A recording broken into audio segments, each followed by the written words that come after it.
আমি গণতান্ত্ৰিকভাৱে কৰিম আপোনালোকে কেৱল ওলাই আহক বন্ধুসকল মই আৰু বেছি নকওঁ বেছি কৈ থাকিলে বেছি আবেগিক হ'ম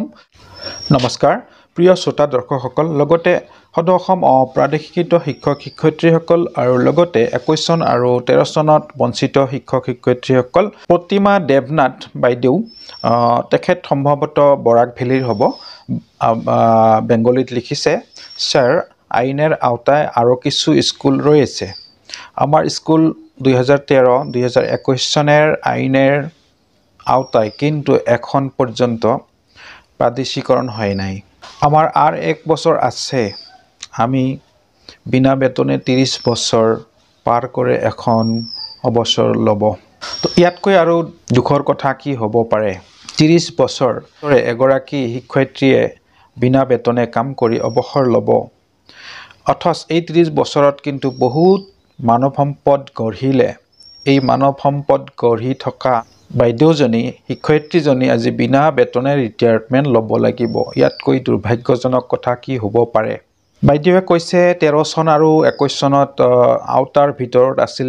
তেখেতৰ স্কুলখন কিন্তু কিয় যে বাদ পৰিল হেয়া হৈছে আচৰিত কথা কেতিয়াবা কি হয় হয়তো অকনমান ৰিজাল্টৰ কম বেছি বা এনৰোলমেন্ট এনেকুৱা কিছুমান কন্ডিশনত থাকি যায় আৰু ওকে থাকিলেও কেতিয়াবা বক্ৰ পথেদি অন্য স্কুলবোৰ সুমাই লয় আউটাত নথকা হলেও বক্ৰ পথেৰে কেতিয়াবা এইবিলাক কাম চলে হোৱাটো নহয় নোহাটো হয় গতিকে যেতিয়া কাৰ্যালয়ৰ কামবিলাক আহিব আমি সষ্টম হৈ থাকিব লাগিব যাতে কোনো ত্ৰুটি নহয় যাতে ৰৈ নাযায় কিন্তু সাৱধানতা অৱলম্বন নকৰিলে কিন্তু এনেকুৱা হ'ব পাৰে তো বাইদেউৰ কাৰণে মোৰ দুখ লাগিছে 30 বছৰ কাম কৰিলে হয়তো এই বছৰ কি জানিবা আইন সংশোধন কৰে এই বছৰ অৰ্থাৎ 24 চনত স্কুল নহবও পাৰে 25 বা 26ত ল'ব পাৰে কি জানি যদি ইচ্ছা কৰে চৰকাৰে তো তেতিয়া হলেও বাইদেউ কিন্তু বঞ্চিত হল 30 বছৰ কাম কৰি বিনা বেতনে অবসৰ ল'ব লগা হ'ব আৰু যদি কিবা কৰি চৰকাৰে প্ৰাদেশিকৰণ কৰে তেন্তে কিছুদিন হয়তো বাইদেউ পাব পাৰে 30 বছৰ বিনা বেতনে কাম কৰি অবসৰ লোৱাটো এটা দুৰ্ভাগ্যজনক কথা আমাৰ চৰকাৰবোৰ এনেকুৱাই কি বিজেপি কি কংগ্ৰেছ 15 বছৰ কাম কৰি কাৰ্যকাল পাৰ কৰিছে কংগ্ৰেছৰ দিনতো কিন্তু প্ৰাদেশিকৰণ 13 চনতে হ'ল এবাৰ আৰু হোৱা নাই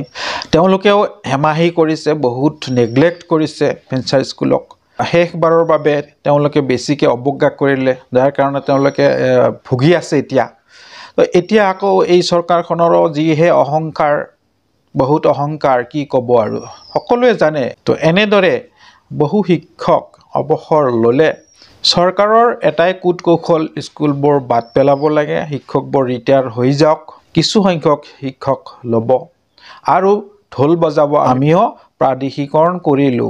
এয়া হৈছে পলিচি তথ্যমতে 400ৰ অধিক আত্মহত্যা কৰিছে ফেন্সাৰ বিদ্যালয়ৰ শিক্ষক শিক্ষয়িত্ৰীয়ে আৰু এটা নতুনকৈ দুখৰ খবৰ দিব বিচাৰিছো উত্তৰ জনিয়া জ্ঞানোদয় এমই স্কুলৰ প্ৰধান শিক্ষক সাহেব আলীৰ আজি বিয়োগ হয় ৰক্তচাপ জনিত কাৰণত তেখেতৰ অকাল বিয়োগ হয় তেখেতৰ বিয়োগত তেখেতৰ আত্মাৰ শান্তিৰ বাবে প্ৰাৰ্থনা কৰিছো আৰু তেখেতৰ পৰিয়ালবৰ্গলৈ সমবেদনা জনাইছো মোৰ তৰফৰ পৰা এনেদৰে বহু শিক্ষক মৃত্যুবৰণ কৰিলে ৰিটায়াৰমেন্ট হল আত্মহত্যা কৰিলে অথচ এই চৰকাৰ নামৰ যন্ত্ৰটোৰ কোনো মানৱতা বোলা বস্তু নাই এই সকলৰ কিবা এটা দিহা কৰাৰ কোনো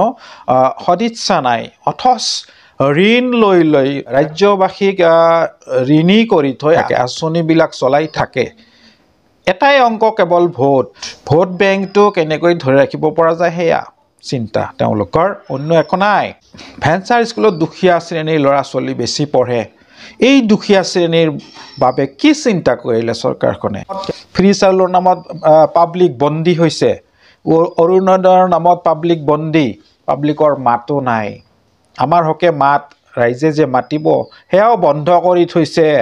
গতিকে আমাৰ দুৰ্দশা আমি আমাৰ প্ৰাপ্য আদায় কৰিব লাগিব আমি আন্দোলন কৰিব লাগিব তাৰ বাহিৰে গত্যন্তৰ নাই শিক্ষাগুৰুসকল আপোনালোকে 8 তাৰিখে ওলাব 8 তাৰিখৰ দিনাখন দিছপুৰ ঘেৰাও কাৰ্যসূচীত প্ৰতিজনে ওলাব অন্যথা আমাৰ প্ৰাপ্য কোনে দিব দেখাই দিব লাগিব